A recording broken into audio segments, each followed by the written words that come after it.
ఎందుకు ఓట్లు వేయట్లేదు? అందరు ఓటు వేయండి, నచ్చదు నోటకు వేయండి. అవేర్నెస్ అవేర్నెస్ అందరు ఓటు వేయండి అన్న. మీకు ఎవరు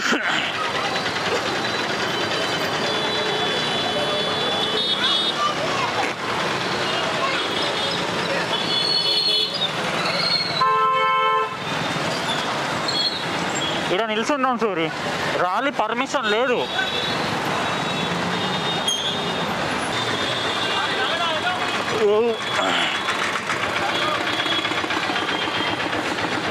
ముందు అమ్మని సూరి, ముందు మిత్రులారా, నేను మీ జర్నలిస్ట్ శివరన్న. ఈరోజు మాస్క్ పెట్టుకొని ప్రచారం చేస్తున్నాం. ఎందుకంటే జూబ్లీహిల్స్లో పోటీ చేసే ఏ నాయకుడు కూడా నా దృష్టిలో దుర్మార్గుడే. బీజేపీ అయినా కాంగ్రెస్ అయినా బీఆర్ఎస్ అయినా ఓట్లు వేయమని చెప్తాను, కానీ అందరు ఓట్లకు వినియోగించుకొని ఎవరు చెప్పట్లేదు. అందుకే ఇక్కడ రాసింది రాజకీయ నాయకుల మాటలు, రాజకీయ నాయకుల ప్రచారాలు, రాజకీయ నాయకుల పరిగిలు, వాళ్ళ ర్యాలీలు, ఒకరినొకరు దించుకోవడం, ఇదంతా డ్రామా.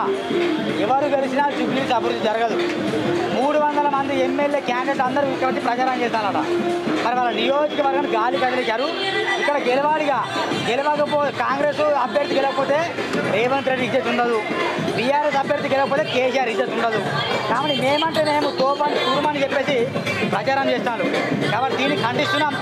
ఓటు ఖచ్చితంగా నోటాకేమని చెప్తున్నాం.